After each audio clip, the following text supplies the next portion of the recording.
안녕하세요. 한 주간의 법조계 이슈와 소식을 한데 모아 전해드리는 로투데이 스페셜 신세아입니다. 지난 22일 법률방송에서는 형사사건 변호인에 대한 검찰 압수수색 문제를 집중 보도해드렸습니다.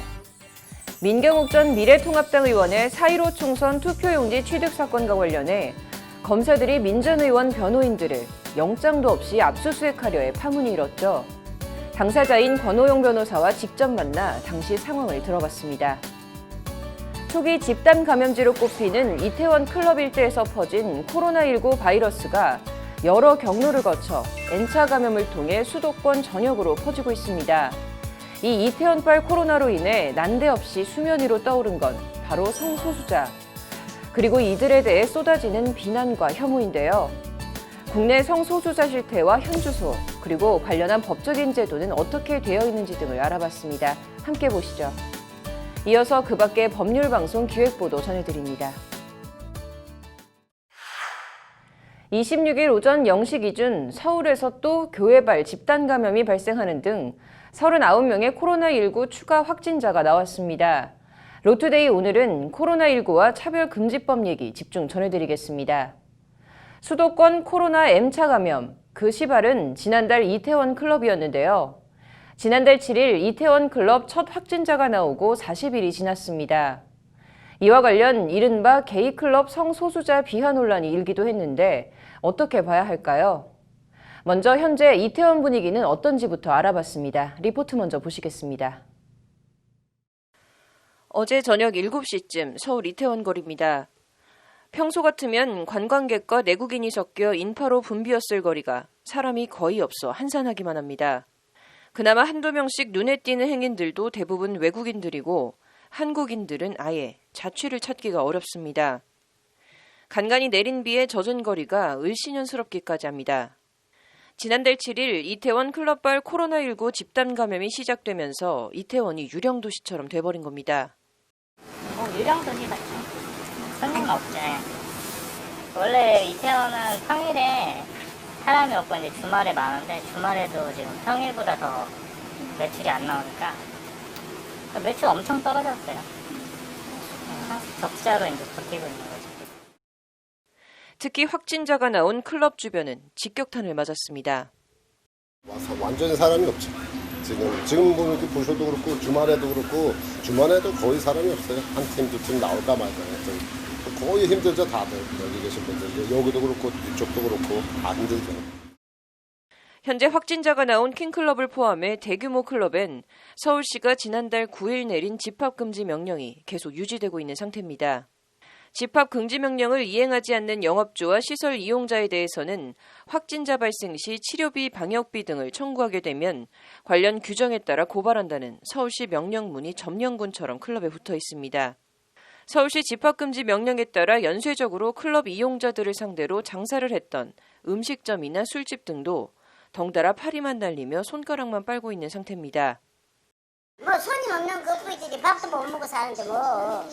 그 코로나 이후로요? 하룻밤 두 그릇도 못 팔아. 내가 점들 앉아 노는 게 좀 늙어갖고. 이 때문에 집합금지 명령을 받지 않았어도 손님은 없고 인건비라도 줄이기 위해 스스로 임시 휴업을 한 업소들도 어렵지 않게 찾아볼 수 있습니다. 이태원에서 장사를 하는 업주들을 더욱 곤혹스럽게 하는 건 이태원 자체에 대한 부정적인 인식입니다. 성소수자 클럽, 이른바 게이클럽에서 코로나19 집단 감염이 시작되면서 마치 성경에 나오는 소돔과 고모라처럼 이태원 자체를 더럽거나 불결하게 보는 인식이 일각에서 확산되고 있는 겁니다. 요즘에 거기 킹클럽하고 트렁크 거기서 걸려가지고 지금 그렇게 된 거잖아요. 그러니까 뭐 여기 한국 사람이고 외국 사람이고 아예 없어. 이거 낮이고 밤이고 주말도 이래요. 안 다녀. 이태원에 맨날 뉴스에 이태원에 뭐 코로나 걸리면 뭐 죽는 줄 알고 아주 이태원에 오면 죽는 줄 알고 안 와 애들이 다. 이런 부정적인 인식은 성소수자들에 대한 비난을 넘어 혐오로까지 이어지고 있습니다. 일부 언론들은 이태원발 집단 감염이 시작된 곳이 성소수자들이 주로 찾는 이른바 게이클럽임을 집중 부각하며 이런 경향을 부추겼습니다. 동성애, 게이, 블랙수면방 등 관련 어휘가 포털 사이트에 오르내렸고 일부 네티즌들은 거친 언사로 원색적인 비난과 혐오들을 쏟아냈습니다. 이태원 클럽 간 게이 XX들은 신상 털어서 개망신 당했으면 좋겠다. 차에 치여서 죽어버려라 더러운 XX 같은 비난들이 그것입니다. 자기들 재미 보자고 쟤들 때문에 코로나19 진압 공든탑이 무너졌다는 식의 비난과 혐오가 쏟아지고 있는 겁니다. 그런 자극적인 단어가 사실은 특정 계층이나 그룹에 대한 어떤 그 공격적 성향을 불러일으키는 요소로 작용할 수 있어요. 그리고 그런 표현들이 방역에도 전혀 도움이 안 돼요. 왜냐면 본인이 사회적으로 어떤 비판의 대상이 된다거나 아니면 공격의 대상이 된다거나 다 숨어버리거든요. 그러면 방역 당국에서 뭐 가능성이 있는 예컨대 또는 방역의 체계 안에 들어와 있는 사람들의 관리를 제대로 할 수 없도록 방해하는 요소. 쏟아지는 비난에 대해 익명을 요구한 성소수자 A씨는 해당 클럽을 방문해 코로나19 검사를 받고 음성 판정을 받았지만 이 과정에 자신이 성소수자임이 밝혀져 직장과 가족에서 고립감을 느끼고 있다며 난감했습니다. 회사 사람들이 내가 없는 자리에서 수군거리는 느낌이다. 먼저 말을 걸기도 힘들게 됐고 그 사건 이후로 직장도 부모님도 모두가 나를 피한다는 생각이 든다는 것이 A씨의 하소연입니다. 이런 비난과 혐오가 잠재적인 차별과 배제로 이어지고 있는 겁니다. 이건 계층의 문제가 아니라고 제가 아까도 말씀을 드렸지만 기본적으로 누구든 감염이 될 수 있고 누구든 그 대상이 될 수 있다는 것을 인식을 해야 돼요. 이게 어떤 특정 그룹이나 그 계층의 문제가 아니라는 말. 성소수자여서 코로나19에 감염된 것이 아닌데 성소수자와 코로나19 감염을 동일시하면서 성소수자들 때문에 코로나 방역이 뚫렸다는 식의 비난과 혐오는 과연 온당한 것일까요? 온당하지 않다면 어떻게 해야 하는 걸까요? 이태원 클럽발 코로나 집단 감염에서 시작된 성소수자에 대한 비난과 혐오는 역으로 차별과 혐오 금지라는 묵직한 화두를 우리 사회에 던져주고 있습니다. 다음 소식입니다. 앞서 이태원 클럽발 코로나 집단 감염에서 시작된 성소수자에 대한 비난과 혐오가 역으로 차별과 혐오 금지라는 화두를 우리 사회에 다시 던져주고 있다고 전해드렸는데요. 이와 관련 국가인권위원회가 그동안 여러 차례 추진했지만 좌절됐던 차별금지법 제정을 평등법이라는 새 이름으로 바꿔 추진하기로의 관심입니다. 관련해서 정의당은 이번 주말을 지나고 다음 주 월요일 포괄적 차별금지법을 발의할 예정입니다. 이 소식은 장한지 기자가 전해드립니다. 국가인권위원회가 차별행위 금지와 예방, 피해 구제 등의 내용을 담은 평등 및 차별금지에 관한 법률 입법을 추진합니다. 기존에 추진해왔던 차별금지법에 평등이라는 단어를 추가했고 약칭을 평등법으로 하는 방향으로 입법을 추진하기로 오늘 열린 인권위 상임위원회에서 논의가 된 겁니다. 인권위 관계자는 이와 관련 그동안 차별금지법에 대한 많은 오해가 있었다며 이는 차별금지법이라는 법률 이름에서 기인한 측면이 있다고 법안 명칭 변경 배경을 설명했습니다. 법률명이 평등법으로 바뀐다면 헌법상 평등권을 증진하는 법률로 이해되는데 도움이 될 것이라는 게 이 관계자의 설명입니다. 평등법 시안에는 성별이나 장애, 성적 지향 등에 따른 차별금지 조항과 함께 국가의 차별 시정 의무와 차별 구제 등에 대한 내용이 담기게 됩니다. 혐오나 배제, 차별을 실효적으로 차단하기 위해 차별 신고를 이유로 불이익을 줄 경우 3년 이하의 징역 또는 3천만 원 이하의 벌금에 처하는 벌칙 조항을 담는 것도 고려하고 있습니다. 나아가 악의적 차별 행위에 대해서는 차별에 따른 손해액의 3배에서 5배를 배상하도록 하는 징벌적 배상제 도입 등도 함께 고려하고 있습니다. 이와 관련 인권위는 오는 30일 전원위원회를 열어 평등법 시안과 함께 국회에 평등법 제정이 필요하다는 의견 표명 안건을 심의해 의결할 예정입니다. 화요일 날 일단 예정은 돼 있습니다. 현재까지는 이제 상정하는 걸로 돼 있는데 전원위원회는 총 위원분이 11분이신데 지금 한 분이 공석이시고 10명이시니까 그 중에서 6명의 찬성이 나와야 의결이 됩니다.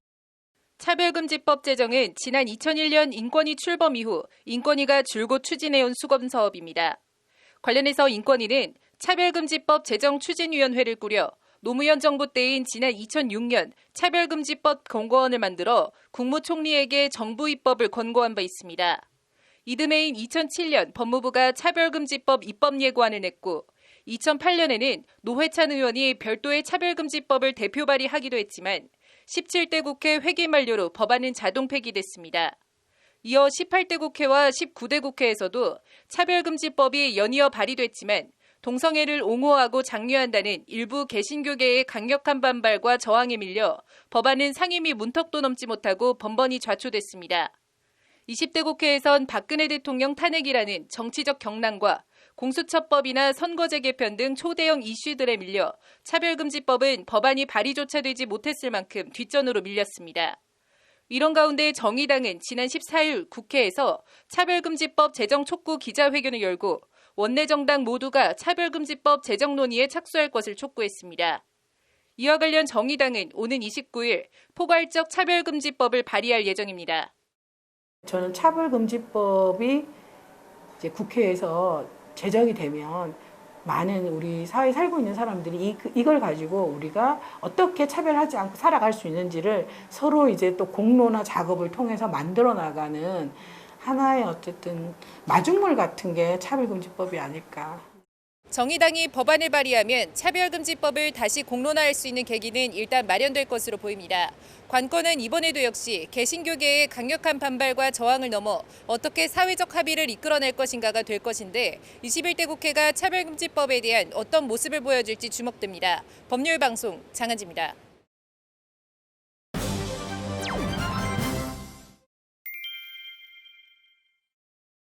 형사사건에 연루된 당사자를 변호하러 간 변호인을 검사가 영장도 없이 압수수색하려고 해 법조계에 파문이 일고 있습니다.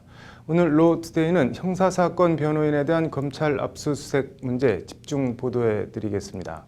먼저 민경욱 전 미래통합당 의원의 투표용지 취득 사건과 관련해 민 전 의원 변호인에 대한 검찰의 압수수색 시도가 있었는데 당시 상황이 녹음된 파일을 법률방송이 단독 입수했습니다.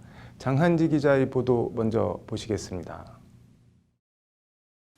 지난달 22일 의정부지검 영상조사실 투표용지 작물 취득 논란 관련 참고인 조사를 받던 민경욱 당시 미래통합당 의원의 변호인과 수사검사가 설전을 벌입니다. 변호사들 왜 몸수색을 하신다는 거죠? 지금 네. 협조를 그러니까 수색을 할 수 있다라고 제가 말씀드렸고요. 아니요, 변호사들이 왜 와서 수색을 당해? 변호사들이 뭐 의원 지금 뭐 여기 진술의 옆에 우리가 변론하러 왔는데 왜 변호사들 몸수색을 하신다는 거죠? 검찰이 민경욱 전 의원에 대한 압수수색 영장을 발부받아 민 전 의원의 휴대폰을 압수하려 했는데 휴대폰이 나오지 않자 변호인들이 가지고 있는지 확인해보겠다며 신체 수색을 시도하자 설전을 벌이게 된 겁니다. 이 휴대폰을 소지하고 있을 수 있으니까 없다고 했잖아요. 없다고 했고 좀 전에 없는 거 확인하셨잖아요. 근데 왜 의원 몸수색을 하고 변호사들 몸수색을 한다는 거예요? 변호사님, 영장 없는 신체 수색 시도에 대한 변호인의 강력한 항의에 담당 검사는 일단 자세를 낮춰 수색을 강행하진 않습니다. 과한 게 아니라 이건 불법이죠. 검사님이 그렇게 말씀하실 수가 있나요? 예. 그 부분은 알겠습니다. 그러면 그러니까 형사소송법의 규정이 있어야 제가 말씀드렸는데 변호사님이 말씀하시는 부분에 대해서 참관하고. 형사소송법 제109조 2항은 피고인 아닌 사람이 압수할 물건이 있다고 인정될 때에는 압수수색을 할 수 있도록 하고 있습니다. 해당 조항에 의거해 변호인이 민경욱 전 의원의 휴대폰을 가지고 있는지 신체 수색을 해보겠다는 것이 검사의 시도였는데 변호사님 죄송한 말씀인데요. 없는 걸 확인하셨다는 말씀이 없다고 하잖아요. 그러니까 변호사님 말씀은 알겠지만 당사자가 없다 해도 수사관 입장에서는 확인을 할 아니 지금 어디 민 전 의원 변호인의 거듭된 강력한 항의에 변호인에 대한 신체 수색은 하지 않는 것으로 사건은 일단락됐습니다. 더구나 변호사의 몸수색 한다 그래서 저는 깜짝 놀랐어요. 변호사님 몸수색을 왜 변호사를 왜 몸수색을 해요? 우리는 변호사인데 변호권을 이건 침해하는 거예요.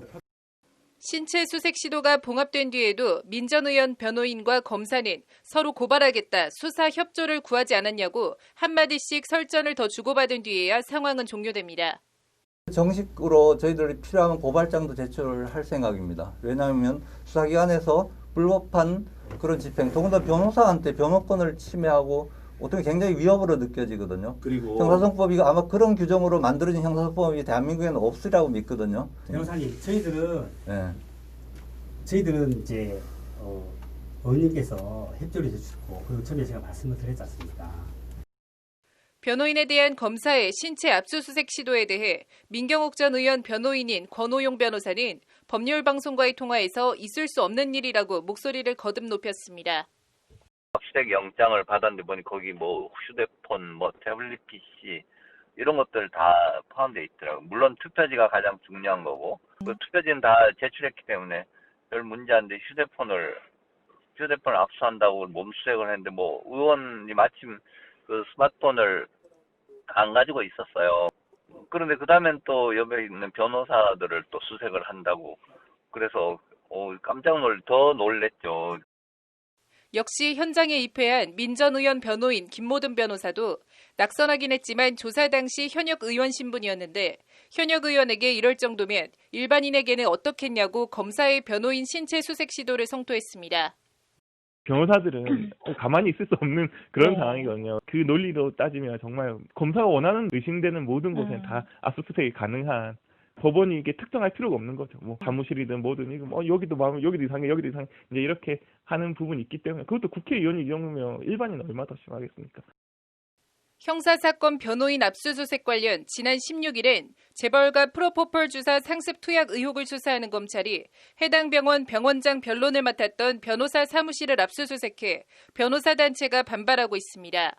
지난해엔 집단 성폭행 혐의를 받는 가수 정준영의 이른바 황금폰이 변호사 사무실 압수수색을 통해 확보돼 논란이 일기도 했습니다.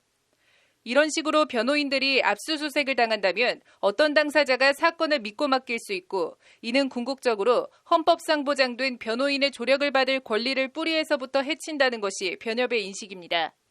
대형 로펌마저도 쉽게 압수수색의 대상이 된다면 정말 중소기업이나 서민들이 상담하는 변호사들의 사무실은 무기력하게 그대로 다 뚫린다는 것입니다. 국민의 변론을 받을, 적법하게 변론을 받을 권리를 침해하는 위헌적인 상황이라. 이런 지적에 대해 대검 관계자는 법률방송과의 통화에서 의뢰인 비밀보호 등 존중해야겠지만 아주 예외적으로 불가피한 경우가 있다며 예외적이고 불가피한 경우 영장을 청구해 법원으로부터 영장을 발부받아 변호사 사무실 압수수색을 집행하고 있다는 원론적인 입장을 밝혔습니다. 영장 없이 민 전 의원 변호인의 신체에 대한 수색을 시도한 데 대해선 형사소송법상 절차와 압수수색 요건에 따라 영장을 발부받은 압수수색이든 영장이 없는 예외적 압수수색이든 형사소송법 절차에 따른 것이라면 당연히 누구든 예외 없이 적용된다며 문제될 것이 없다는 입장을 밝혔습니다. 변호사 사무실에 대한 압수수색은 법원 영장을 받았으니 가능하고 영장이 없어도 변호인에 대한 압수수색이 가능하면 결국 검사가 마음만 먹으면 언제든 변호사를 압수수색할 수 있는 거냐는 게 변호사 단체의 항변입니다. 이와 관련 서울변회가 대검에 민 전 의원 변호인에 대해 영장 없이 압수수색을 시도한 검사들에 대한 징계와 재발방지책 마련을 요구했는데 대검의 반응이 주목됩니다. 법률방송 장한지입니다. 민경욱 전 의원 변호인에 대한 영장 없는 압수수색 시도 얘기 더 해보겠습니다. 서울변회가 이와 관련 담당 의정부지검 검사 2명과 의정부지검장 등 3명을 징계해달라는 요구서를 대검에 제출했는데 변호인에 대한 압수수색 시도를 사유로 변호사 단체가 현직 검사와 검사장에 대한 징계를 공식적으로 대검에 요구한 건 초유의 일입니다. 이 소식은 신세아 기자가 전해드립니다. 서울지방변호사회는 박종호 회장 명의로 의정부지검장 외 검사 2인에 대한 징계 요구서를 지난 18일 대검에 제출했습니다. 투표용지 작물 취득 사건 관련 지난달 22일 민경욱 전 의원을 압수수색하면서 민 전 의원의 변호인으로 동석한 김모듬, 권오용 변호사도 덩달아 압수수색하려 한 것과 관련한 징계 요구입니다. 민 전 의원 압수수색에서 압수 대상물이 발견되지 않자 영장도 없이 변호인들에 대한 신체 수색을 시도했다는 것이 서울변회의 말입니다. 압수수색 영장을 집행하는 과정에서 그 압수수색 대상이 아닌 그 변호인에 대해서 불법적으로 압수수색을 진행했기 때문에 뭐 담당자들을 징계해달라라는 취지입니다. 검찰은 당시 형사소송법 제109조 2항을 들어 변호인들의 신체를 압수수색하려 한 것으로 전해졌습니다. 해당 조항은 피고인이 아닌 자의 신체, 물건, 주거, 기타 장소에 관여하는 압수할 물건이 있음을 인정할 수 있는 경우에 한하여 수색할 수 있다고 돼 있습니다. 그러나 해당 규정을 적용해 변호인들에 대한 압수수색을 시도한 것은 지극히 자의적이고 검찰 편의적인 법 해석에 불과하다는 것이 서울변호의 성토입니다. 변호사들이 검사들이 찾는 압수물을 갖고 있다고 인정할 아무런 근거도 없이 무턱대고 변호인들을 압수수색하려 했다는 비판입니다. 이런 식의 압수수색은 헌법 및 형사소송법에 보장된 변호인의 조력을 받을 권리와 제도를 뿌리부터 뒤흔드는 중대한 불법행위라는 게 서울변호의 비판입니다. 압수수색 영장은 정해진 내용에 따라서 제한적으로 행사가 돼야 되는 건데 만일에 그런 식으로 집행이 된다라고 그러면은 모든 그 입회에 참여한 변호사에 대해서 다 압수수색을 같이 할 수 있다는 건데 우리나라 뭐 변호사 제도나 변호인의 조력을 받을 권리는 아무 의미가 없는 것, 다를 바가 없는 거죠. 서울변호는 이에 변호인에 대한 영장 없는 수색에 대한 사실관계 및 조사 결과 회신 요청 문서를 대검과 의정부지검에 보냈지만 어떠한 답변도 하지 않고 있다고 징계 요구서 제출 배경을 설명했습니다. 그거에 대한 이제 사실관계 확인과 필요한 조치를 취해달라라고 이제 최초에 그 검찰에다 요청을 했습니다. 근데 그거에 대해서 이제 아무런 답변이 없었던 거죠. 그래서 저희가 징계 이제 요청을 하게 된 건데 검찰에서 왜 그렇게 무리하게 했는지는 뭐 저희로서는 알 수는 없는 상황입니다.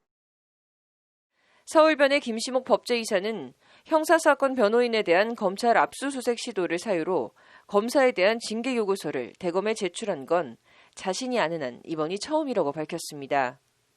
그만큼 사건 자체가 초유의 일이고 중대하게 보고 있다는 얘기입니다. 제가 아는 범위에서는 없는 것 같습니다. 이런 거에 대해서 저희가 뭐 징계를 요구하거나 그런 적은 없었던 걸로 알고 있습니다. 검찰에서 저런 식으로 영장을 집행을 한다라고 하면 뭐 앞으로 뭐 대한민국에서 모든 영장 집행을 할 때 거기에 참여한 변호인에 대해서 같이 수색을 한다는 건데 그거는 뭐 있을 수 없는 일이죠. 징계 요구가 대검에서 받아지겠냐는 질문엔 김시목 서울변의 법제이사는 사실관계나 오해가 있다면 소명을 해야 하는 것은 검찰 쪽이라며 재발방지책 등 대검이 어떤 식으로든 입장을 밝혀야 한다는 점을 거듭 강조했습니다. 서울변의 징계 요구 관련 대검 관계자는 법률방송과의 통화에서 징계 요구서가 들어와 있는 상태면 저희가 언급하는 것이 부적절하다며 검토는 당연히 하겠지만 어떤 방향으로 처리할 것인지 말씀드리기는 곤란하다는 입장을 밝혔습니다. 법률방송 신세아입니다. 네, 민경욱 전 의원 변호인에 대한 극히 이례적인 검찰 압수수색 시도 당사자인 권오용 변호사 스튜디오 모시고 얘기 더 해보겠습니다. 권 변호사님 어서 오십시오. 네, 안녕하세요. 뭐 당시 상황이 어떻게 된 건지 좀 다시 한번 말씀을 해주시죠. 네, 분위기도 좋고 또 네. 이미 뭐 우리 압수물 다 이제 대검찰청에 제출했고 네. 그리고 또 그날 7시에 약속이 있었기 때문에 6시까지 끝내줬고 네. 그렇게 해서 모든 걸 다 작성하고 네. 끝나는데 네. 갑자기 이제 수사관들이 그 검사실 안에 우리 검사님하고 조사하고 있었는데 네. 그 안에 들어와가지고 삥 둘러싸더니 네. 스마트폰으로 이제 촬영을 하면서 네. 압수수색 영장을 집행하겠다고 이렇게 얘기해서 굉장히 놀랐거든요. 그 압수수색 영장이라는 게 민경욱 전 의원에 대한 네. 거였죠? 네, 이미 발부된 거는 알았는데 네. 우리가 이제 임의로 출석해가지고 그 네. 상황을 전부 다 사실대로 진술하기로 했고 네. 또 이미 그쪽에 주로 압수하려고 했던 거 투표지였거든요. 네. 투표지를 네. 대검찰청에 이제 원본을 제출한 상황이라서 네.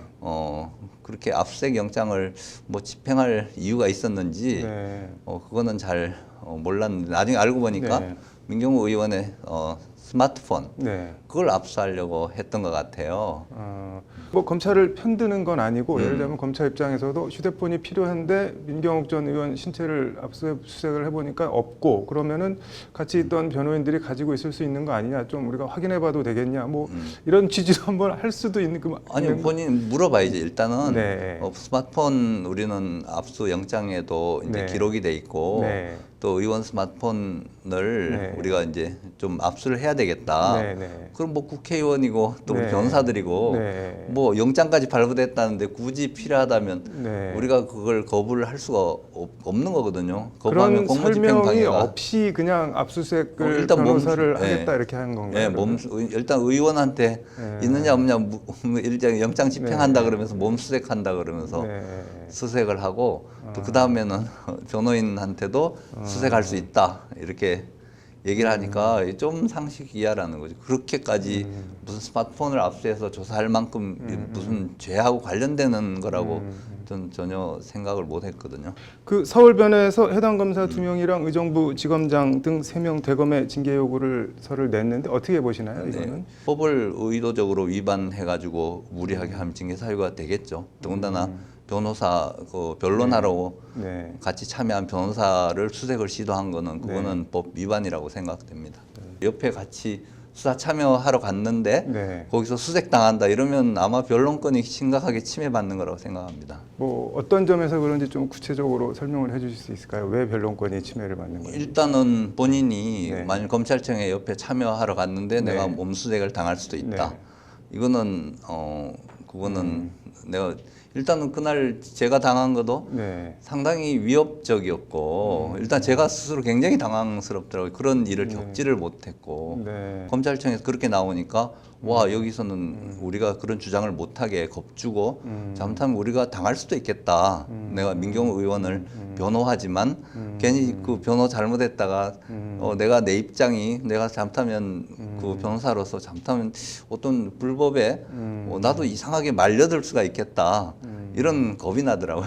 그러니까 심리적으로 좀 위축이 되셨던 모양. 심리적으로도 그렇고 그건 누구나 상상할 수 있죠. 내가 이거 잘못 대들었구나. 이 정치적인 사건에 내가 변호인으로서 이걸 적극적으로 변호하다가 오히려 내가 뭔가 검찰에 찍어가지고 뭐 그런 생각이 들더라고요. 사실 그날 참고인으로 조사받았거든요. 네. 그리고 아마 민경우 그것도 굉장히 당황하고 겁났던 것 같더라고요. 네. 또 차량은 뭔가 참여도 없이 그냥 수색해가지고 스마트폰 압수해 가져가고 이런 일들이 검찰이 너무 좀 뭔가 좀 쫓기는 것처럼 그렇게 과잉 행동을 하는 것 같아서 상당히 좀 뭔가 안타까운 생각이 듭니다. 아무튼 뭐 서울변에서 징계 요구를 했다고 하니까 대검이 어떻게 반응하는지 한번 지켜봐야겠네요. 오늘 네. 와주셔서 고맙습니다. 잘 네. 들었습니다. 네, 감사합니다.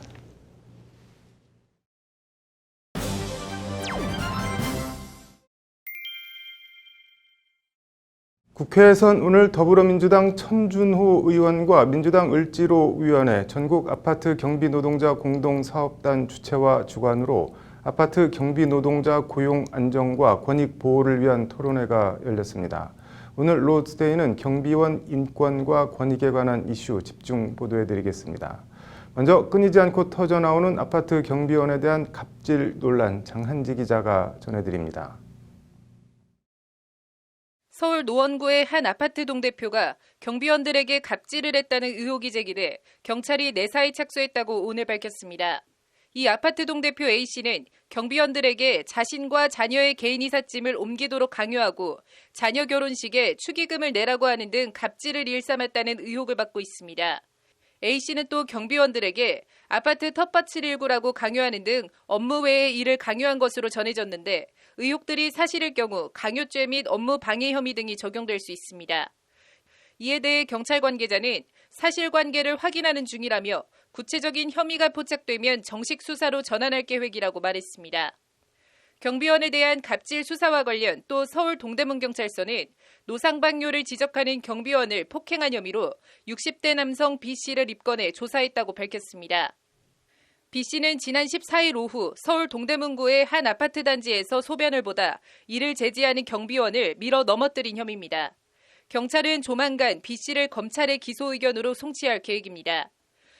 폭력과 협박 등 주민 갑질에 시달리다 유명을 달리한 아파트 경비원 고 최희석 씨 사건을 계기로 서울경찰청은 지난달 25일부터 아파트 등 대형 건물 내 갑질에 대한 특별 신고 기간을 운영하며 집중 단속을 벌이고 있습니다.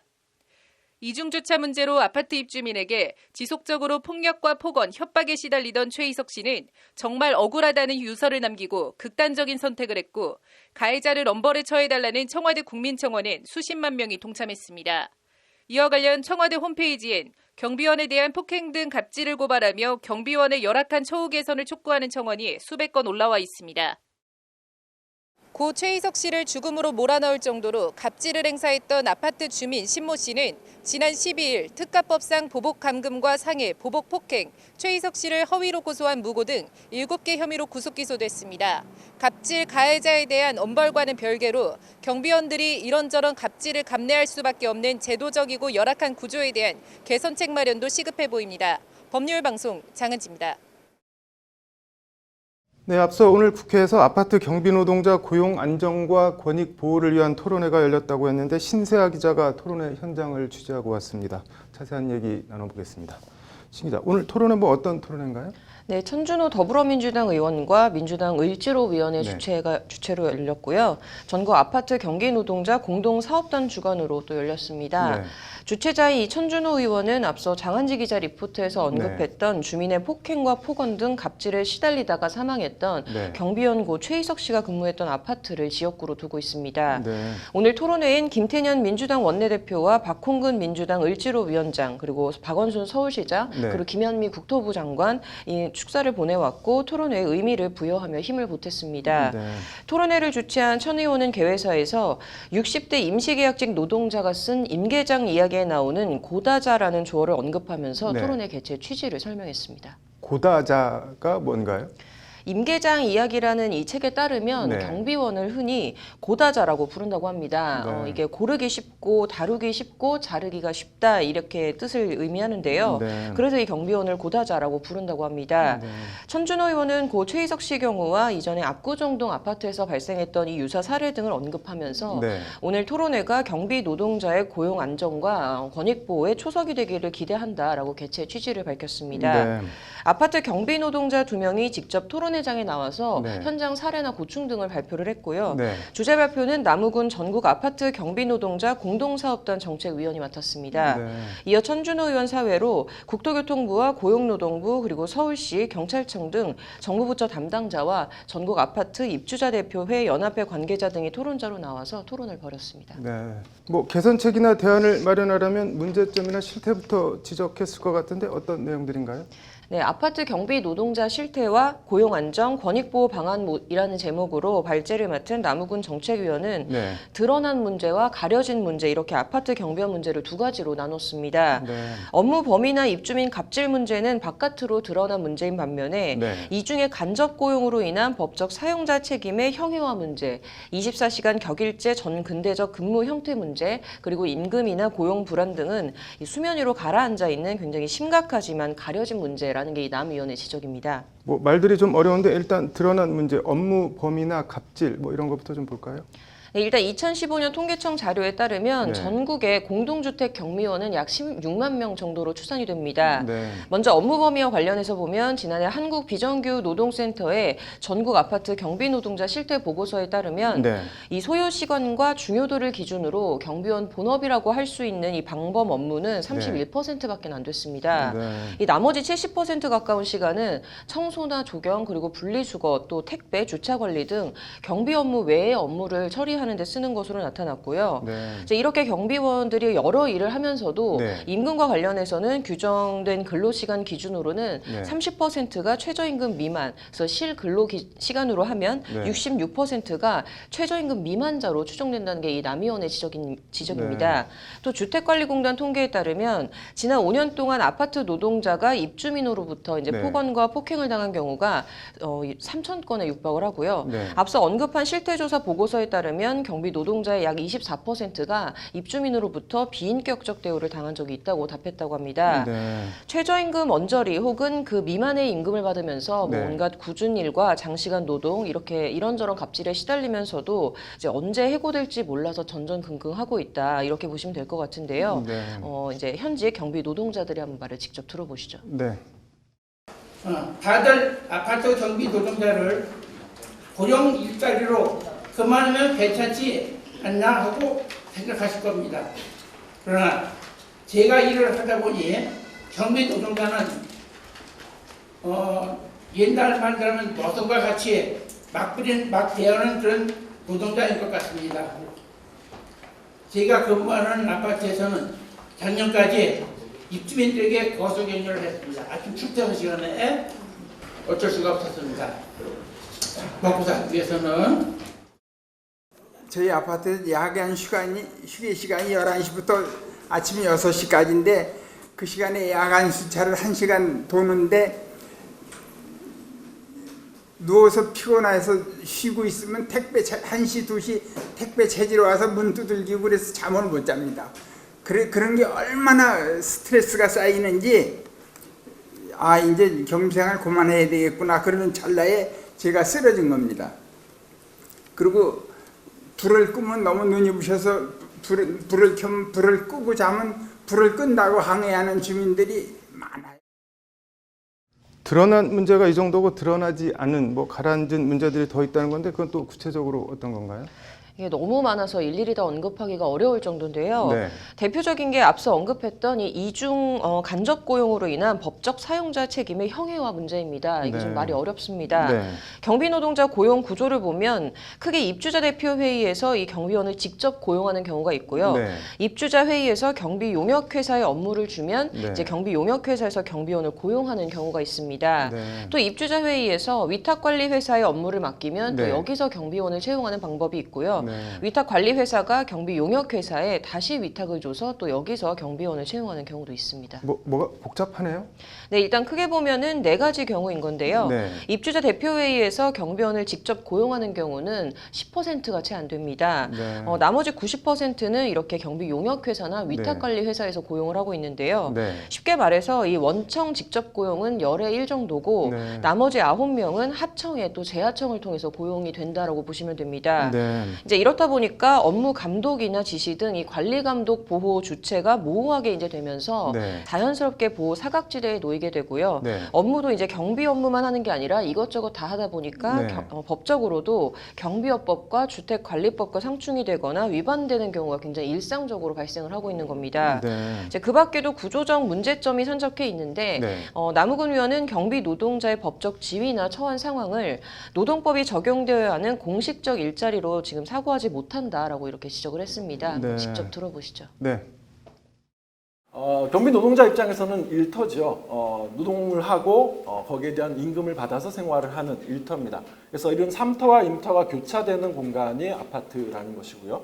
근데 아파트 입주민들은 법상 사용자는 아니지만 실제로는 사용자 마인드를 갖고 계십니다. 그래서 내가 월급을 주고 있다, 사용자 의식을 갖고 있는 반면에 법상 사용자 책임은 지지는 않고 있죠. 이렇게. 이거 그럼 어떻게 해야 하는 건가요? 네, 그래서 발제를 맡은 남 의원은 네. 여론에 기댄 일시적 해법이 아니라 구조적 해법이 마련돼야 한다라고 주장을 했습니다. 네. 이게 구체적으로 보면 3개월, 6개월 이런 단기 근로계약을 차단할 수 있는 정책적 수립과 실행, 또 휴게 기간의 실질적 보장과 휴게실 설치 규정을 강화한 산업안전보건법을 개정해야 한다. 또 입주민의 갑질 방지를 위한 직장 내 괴롭힘 금지 조항 확대 적용 등을 이렇게 해결책으로 내놨습니다. 네. 또 24시간 격일근무 교대제 개선과 네. 근로기준법상 근로시간 그리고 휴게 또 휴일에 관한 규정을 적용받지 못하는 감시단속적 근로 승인 절차를 개선하고 네. 또 경비원과 관리원 이원화 등도 함께 추진해야 될 필요가 있다라고 이제 얘기를 했고요. 네. 또 이 과정에서 불거질 이제 여러 부작용 예를 네. 들어 일자리 감소와 같은 이런 문제점 해소가 또 관건입니다. 네. 이제 큰 틀에서 보면 법제도 개선과 함께 공동주택 생활 문화를 바꾸고 네. 또 이제 지역 공동체 의식 복원 작업도 필요하다 이렇게 남 의원이 설명을 했습니다. 쉽지 않아 보이는데 아무튼 경비원을 고다자라고 부를 정도면 뭔가 개선책 마련과 추진은 시급해 보이네요. 오늘 잘 들었습니다. 네. 국회 아파트 경비노동자 고용 안정과 권익 보호를 위한 토론회 내용 전해드렸는데요. 토론회를 주최한 더불어민주당 천준호 의원을 만나 얘기를 더 들어봤습니다. 신세아 기자가 이어서 전해드립니다. 경비노동자 고용 안정과 권익 보호 토론회 개최 이유에 대해 천준호 의원은 이제는 경비노동자들의 열악한 처우와 환경에 대한 구조적인 해법을 마련해야 될 때가 됐다고 말합니다. 진짜 안타까운 일이 발생을 했는데요. 문제는 지난 그 경비노동자의 극단적인 선택이 이번이 처음이 아니다라는 것입니다. 경비노동자들이 근무하고 있는 환경, 그를 둘러싼 여러 가지 법적인 어떤 여건 자체가 이제는 구조적인 좀 해결 방안을 찾아야 될 시점이라고 생각을 해서 무엇보다도 구조화된 갑질, 갑질을 받아들일 수밖에 없는 구조를 이제는 바꿔야 한다고 천준호 의원은 거듭 강조합니다. 아무래도 이제 현재 경비원들의 고용 상태가 불안전한 문제가 있다고 봅니다. 그래서 지금은 뭐 1개월짜리, 뭐 3개월짜리, 또 길어야 1년, 뭐 이렇게 초단기 계약을 하다가 보니까 여러 가지 부당한 어떤 지시가 있다 하더라도 거기에 대해서 잘 대응할 수가 없는 측면도 있는 것 같고요. 그리고 여러 가지 갈등이 발생했을 때 또 그런 문제를 중재하고 풀어줄 수 있는 우리 안에 아파트 안에 어떤 장치도 좀 미흡한 면이 있는 것 같습니다. 제도 개선과 관련해 천준호 의원은 먼저 경비 노동자들이 경비 업무 외에 청소부터 주차 관리까지 온갖 업무를 다하고 있어 현행 경비업법과 상충되는 현실을 해소해야 한다고 말합니다. 일단은 현재 경비업법상 경비 업무 이외에 기타 업무를 시키면 안 된다라고 하는 조항이 있어서요. 그 부분에 대한 문제를 해결하는 것이 일단 우선적으로 좀 필요한 문제인 것 같습니다. 그래서 그런 불법적인 요소들이 있는데 그 부분을 치유하는 제도 개선의 노력이 첫 번째 필요한 것 같고요. 경비 노동자의 고용 안정이나 휴게 시간 보장 등 처우 개선 관련해선 법제도 개선만으론 한계가 있고 아파트 입주자 대표회나 지자체의 역할과 동참이 필요하다고 강조합니다. 그 다음으로는 우리 경비원들의 고용 안정과 관련된 문제가 있습니다. 이 부분도 물론 법으로 풀 수 있는 문제도 있지만 고용 안정을 했을 경우 그 입주자 대표자 회의라든지 뭐 관리 주체에게 일정하게 인센티브를 주는 방법도 검토해 볼 수 있지 않냐 이렇게 생각을 하고 있습니다. 입법적으로 풀어야 될 문제도 있고요. 또 의식 개선을 해서 풀어야 될 문제도 있고 지방자치단체가 예를 들면 여러 가지 인센티브라든지 정책적으로 또 해결해야 될 문제들도 같이 있다. 무엇보다 경비 노동자에 대한 갑질 해소를 위해선 주민들이 인식 개선과 이를 위한 정책 시행이 반드시 같이 가야 한다는 것이 천준호 의원의 말입니다. 그 다음으로는 갑질 문제를 개선하는 문제인데요. 이 역시도 법으로 풀 문제가 있고 또 인식 개선을 할 문제가 있고 여러 가지 지방자치단체의 또는 중앙정부의 인센티브라든가 정책 제안을 통해서 주민들 스스로 그것을 해결해 가도록 하는 방법도 있다고 봅니다. 이제 그 부분들을 함께 고민을 해야 되지 않을까. 오늘 토론회에 민주당 원내대표나 서민민생정책 담당인 을지로위원회 위원장, 서울시장, 국토교통부 장관 등 법력권 차원에서 힘을 실어준 만큼 가시적인 제도 개선으로 이어지도록 각오를 밝혔습니다. 이 문제가 간단한 문제는 아닌 것 같고요.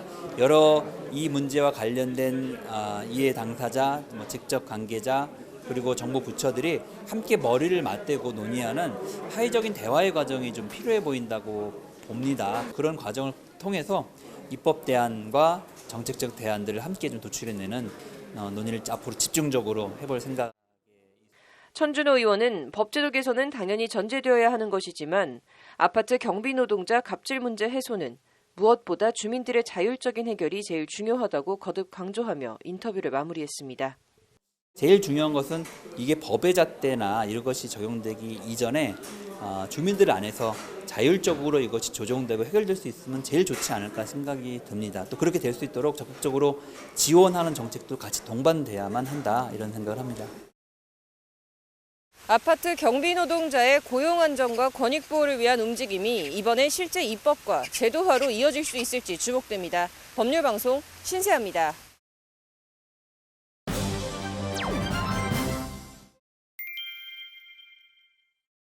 오늘 법률방송 뉴스는 로스쿨과 변호사 시험 문제 집중 보도해드리겠습니다. 법학전문대학원 로스쿨 주위엔 오탈자라는 말이 있는데요. 로스쿨 졸업 후 5년 이내, 5회 이내라는 변호사 시험법 조항에 걸려 졸업 후 변실을 볼 자격을 상실한 로스쿨 졸업생들을 자조적으로 일컫는 단어입니다. 그동안 여러 차례 해당 조항이 위헌이라는 헌법 소원이 제기됐는데 헌재는 지난 2018년 해당 조항이 합헌이라는 결정을 내린 바 있습니다. 이런 가운데 지난 9일 8번째 헌법 소원이 다시 제기됐는데 헌재가 이번엔 달리 판단할 여지가 좀 있을까요? 법률방송이 해당 헌법소원 심판 청구서를 단독 입수했습니다. 장한지 기자입니다. 법률방송이 입수한 변호사 시험법에 대한 8번째 헌법소원 심판 청구서입니다. 청구 취지에 변호사 시험법 제7조 제1항 5년 내 5회만 응시할 수 있다 부분은 헌법에 위반된다고 적고 있습니다. 청구인은 모두 8명으로 변호사 시험법 해당 조항에 따라 변시 응시 자격을 상실한 이른바 오탈자들입니다.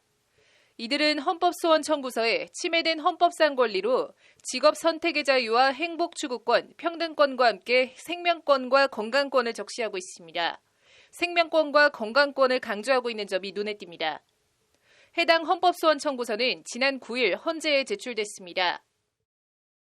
오늘 우리는 기회에 대해 이야기하는 헌법소원을 제기하러 왔습니다. 단지 5년의 시간이 지났으니 그리고 시험에 떨어졌으니 너는 기회가 없는 사람이라고 말하는 위헌적이고 강제적인 기회의 박탈에 대하여 저희는 헌법소원을 제기합니다. 그렇게 기회를 빼앗긴 사람들은 자유를 빼앗긴 것이고 권리를 빼앗긴 것이고 청구인 중 한 명은 올해 1월 첫 아이를 출산할 예정이었던 임산부였습니다. 임산부였던 A씨는 올해 1월 7일부터 닷새간 치러진 제9회 변호사 시험에서 출산을 열흘도 채 앞두지 않은 만삭의 몸으로 하루 종일 시험을 쳐야 했습니다. 올해가 지나면 로스쿨 졸업 5년 이내 조항에 걸려 시험을 칠 기회조차 다시 얻을 수 없어 임신한 상태에서 공부를 하며 만삭의 몸으로 울며 겨자 먹기로 변시에 응시한 겁니다. 로스쿨 졸업 시부터 5년 내에는 두 아이를 임신하고 출산하고 육아했다 하여도 그 예외가 허용되지 않습니다. 최근까지 형법상 낙태는 범죄였습니다. 그럼 아이를 지우고 시험을 보라는 겁니까? 세상에 말이 안 되고 길을 지나가는 사람 누구를 잡고 물어보아도 위헌이라는 말이 당연히 나옵니다. 헌법소원 심판 청구서엔 이와 관련 첫 아이를 가진 청구인은 축복받아야 할 임신과 출산 과정 내내 이 사건 조항으로 인해 극심한 고통에 시달려야 했다. 출산을 열흘도 남기지 않은 청구인은 임신과 출산에 대해서조차 예외를 인정하지 않는 조항으로 인해 자신과 자신의 아이의 생명을 담보로 시험을 치러야 했다고 적고 있습니다. 그리고 이는 국민의 생명권과 모성 보호를 위해 노력해야 하는 국가의 의무에도 위배되고 직업 선택의 자유 정도가 아니라 건강권과 생명권을 제한하는 규정으로 위헌이라는 것이 청구인들의 주장입니다. 이제는 바뀌어야 합니다. 위헌은 위헌입니다. 다른 이유 얘기하지 마십시오. 군복무 외에 어떠한 예외도 허용할 수 없다? 예외 없는 법은 없습니다. 임신이 잘못입니까? 출산이 잘못입니까? 아이를 임신하고 낳고 키우는 5년의 시간을 왜 허용하지 않는 겁니까? 아픈 게 죄입니까? 가난해진 게 죄입니까? 그만하십시오. 누가 들어도 말이 안 됩니다. 실제 변호사 시험법 해당 조항은 군복무를 제외한 어떠한 예외도 인정하지 않고 있습니다.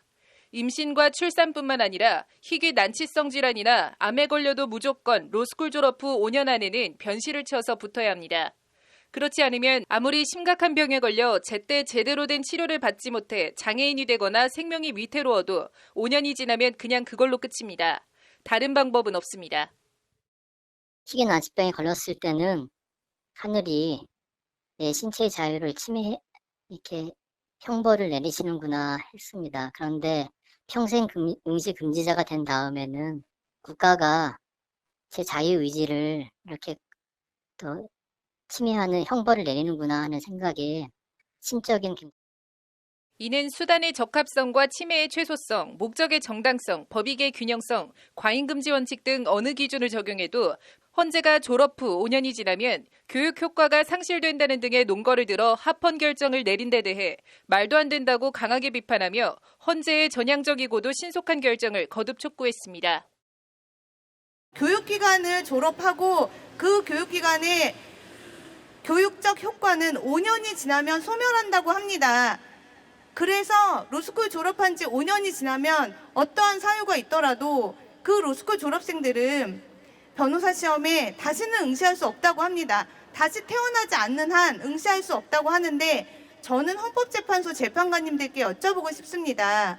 재판관님들 연수원 졸업한 지 20년 넘으셨죠? 그런데 무슨 자격으로 거기서 지금 판결을 하고 결정을 하고 계십니까? 말이 안 되지 않습니까? 법리가 아니라 그냥 지나가는 사람 누구에게 물어봐도 말이 안 되는데 이걸 지금 논거라고 적시하시면서 결정을 자꾸 하고 있으니 기가 막힐 노릇입니다. 변호사 시험법 제7조 제1항 같은 조항에 대한 8번째 헌법소원. 헌재가 이번엔 어떤 결정을 내릴지 주목됩니다. 법률방송 장은지입니다. 로스쿨과 변호사 시험 문제 어떻게 해야 하는 걸까요? 1993년 법원 내부 비리를 폭로한 이른바 3차 사법파동으로 사법부 사상 처음으로 법관 재임용 탈락이라는 멍해를 뒤집어 쓴 법조인, 바로 신평 전 경북대 로스쿨 교수, 현 공정세상연구소 이사장인데요.